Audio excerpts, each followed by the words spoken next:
देखिए दोस्तों, बांग्लादेश के नए प्रधानमंत्री मोहम्मद यूनुस मंदिर तो गए, लेकिन उन्होंने काफी देर कर दी। बांग्लादेश पहुंचते ही उन्हें सबसे पहले हिंदुओं की रक्षा के लिए ऐलान करना चाहिए था, लेकिन उन्होंने ऐसा नहीं किया, जिसके कारण आज हजारों की संख्या में बांग्लादेशी हिंदू बॉर्डर के पास जलाशय में खड़े हैं और वे वापस भारत आने की जिद कर रहे हैं।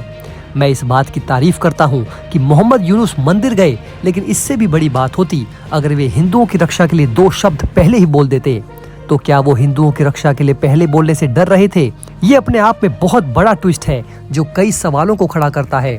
आजकल बांग्लादेश में कई ऐसे कट्टरपंथी जेल से बाहर आ गए हैं जो हिंदुओं को पूरी तरह मिटा देना चाहते हैं। 1971 में इन्हें कंट्रोल करने के लिए ही भारतीय सेना ने बांग्लादेश में ऑपरेशन चलाया था। बांग्लादेश में शेख हसीना सरकार के तख्ता पलट के बाद हिंदुओं और अन्य अल्पसंख्यकों के खिलाफ बड़े पैमाने पर हिंसा जारी है। न केवल भारत बल्कि दुनिया के कोने कोने से इस अत्याचार के खिलाफ आवाज उठाया गया है। इसी बीच मोहम्मद यूनुस ने हाल ही में मंदिर जाने का जो कदम उठाया है, उससे साफ हो जाता है कि उन्होंने भारत के साथ अपने रिश्ते को काफी अहमियत दी है। कई लोग इसे इस प्रकार से भी देखते हैं कि मोहम्मद यूनुस ने भारत के आगे घुटने टेक दिए हैं, लेकिन देखिए, मेरे हिसाब से उन्होंने देर से ही सही लेकिन समझदारी दिखाई है। भारत में भी शशि थरूर और शरद पवार जैसे नेताओं का कहना है कि मोहम्मद यूनुस भारत के लिए बिल्कुल भी खतरा नहीं है, बल्कि वे बेहद पढ़े लिखे व्यक्ति हैं। गरीब जनता के लिए उन्होंने अपना जीवन खपा दिया है और वो अपने जीवन के अंतिम पड़ाव में हैं। उनका भी परम लक्ष्य यही है कि देश में हिंसा खत्म हो, अल्पसंख्यकों की रक्षा की जाए और भारत के साथ संबंध बेहतर हो। जिस प्रकार भारत बांग्लादेश बॉर्डर पर जलाशय में घंटों खड़े हिंदू शरणार्थियों की तस्वीर सामने आ रही थी, उसे देखकर किसी का भी दिल टूट जाएगा। मुझे लगता है कि इस बेचैनी को दूर करने वाली तस्वीर को मोहम्मद यूनुस ने भी देखा होगा। इसके बाद उन्होंने मंदिर जाने का फैसला किया है ताकि हिंदुओं को सहानुभूति मिल सके, उनकी बात सुनी जा सके और उनकी सुरक्षा के लिए मजबूत कदम उठाया जा सके ताकि उनका पलायन रोका जाए। मंदिर जाकर उन्होंने हिंदुओं का विश्वास वापस जीतने की कोशिश की है।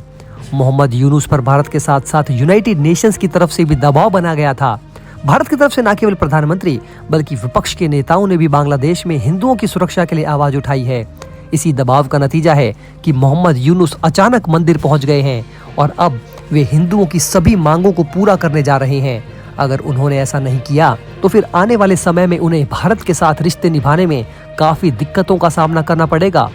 बांग्लादेश की अंतरिम सरकार के प्रमुख प्रोफेसर मोहम्मद यूनुस ने बड़ा कदम उठाते हुए ढाका के प्रसिद्ध ढाकेश्वरी देवी मंदिर का दौरा किया है। ढाकेश्वरी मंदिर बांग्लादेश का सबसे महत्वपूर्ण और बड़ा हिंदू मंदिर माना जाता है। इसका निर्माण 12वीं शताब्दी में सेन वंश के राजा बलाल सेन ने करवाया था। ढाकेश्वरी मंदिर को बांग्लादेश की राष्ट्रीय धरोहर घोषित किया गया है और ये देश की सांस्कृतिक और धार्मिक पहचान का महत्वपूर्ण हिस्सा है। ढाकेश्वरी मंदिर बांग्लादेश के हिंदू समुदाय के लिए अत्यधिक धार्मिक महत्व रखता है और यहाँ साल भर में कई धार्मिक त्योहार और अनुष्ठान आयोजित किए जाते हैं। यहाँ हिंदू और मुस्लिम दोनों समुदायों का सम्मानजनक सह अस्तित्व देखने को मिलता है। इसकी सुरक्षा पर विशेष ध्यान दिया जाता है। माना जाता है कि इस मंदिर में हिंदू के साथ साथ मुस्लिम भी पूजा करने जाते हैं। ये मंदिर हिंदू और मुस्लिम को एकजुट रखने में महत्वपूर्ण भूमिका निभाता है। ढाकेश्वरी का मतलब है ढाका की देवी, जो दर्शाता है कि ये मंदिर ढाका शहर की संरक्षक देवी को समर्पित है। ये मंदिर बांग्लादेश की सांस्कृतिक और धार्मिक धरोहर में खास स्थान रखता है। आज मोहम्मद यूनुस ढाका में अल्पसंख्यक समुदायों के नेताओं के साथ बैठक करेंगे।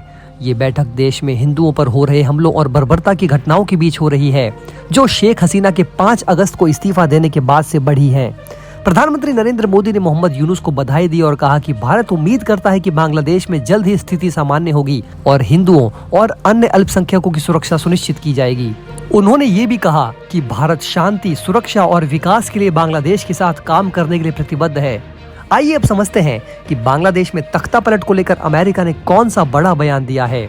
हाल ही में मीडिया रिपोर्ट्स के अनुसार बांग्लादेश के पूर्व प्रधानमंत्री शेख हसीना ने देश में दंगा भड़काने के लिए और सरकार गिराने के लिए अमेरिका को जिम्मेदार ठहराया था। हालांकि इस रिपोर्ट से हसीना और अमेरिका दोनों ने इनकार किया है। बांग्लादेश के तख्ता पलट में अमेरिका का हाथ होने के आरोपों पर व्हाइट हाउस की प्रेस सचिव करीन जीन पियर ने सफाई दी है। उन्होंने सभी आरोपों को खारिज करते हुए कहा कि अमेरिका का बांग्लादेश की सत्ता परिवर्तन में कोई रोल नहीं है। इस तरह की बातें सिर्फ एक अफवाह है। पियर ने कहा कि बांग्लादेश के लोगों को ही सरकार का भविष्य तय करना चाहिए। आपको बता दें कि दोस्तों, व्हाइट हाउस की प्रेस सचिव कैरिन जीन पियर ने कहा कि बांग्लादेश संकट में हमारी कोई भागीदारी नहीं है। ऐसी कोई भी रिपोर्ट कि अमेरिकी सरकार इसमें शामिल थी, ये अफवाह है और पूरी तरह से झूठी है। ये बांग्लादेशी लोगों के लिए और उनकी पसंद है। हमारा मानना है कि बांग्लादेशी लोगों को बांग्लादेशी सरकार का भविष्य तय करना चाहिए। यही हमारा रुख है। देखिए, बांग्लादेश में जिस तरह की हिंसा हुई है उसे लेकर अमेरिका तो खुद कभी स्वीकार नहीं करेगा कि उसने ये सब कराया, लेकिन शेख हसीना ने खुद दंगा भड़काने के पहले ये खुलासा कर दिया था कि अमेरिका बांग्लादेश में एक टापू चाहता है और उसके लिए वे सत्ता परिवर्तन भी कर सकता है। बांग्लादेश पर बयान देते हुए अमेरिका ने भारत का भी जिक्र किया है।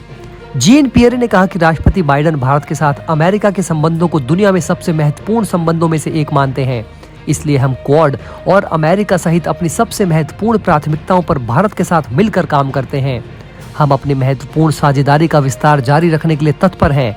उन्होंने कहा कि हम एक अधिक समृद्ध और सुरक्षित इंडो पैसिफिक और दुनिया बनाना चाहते हैं।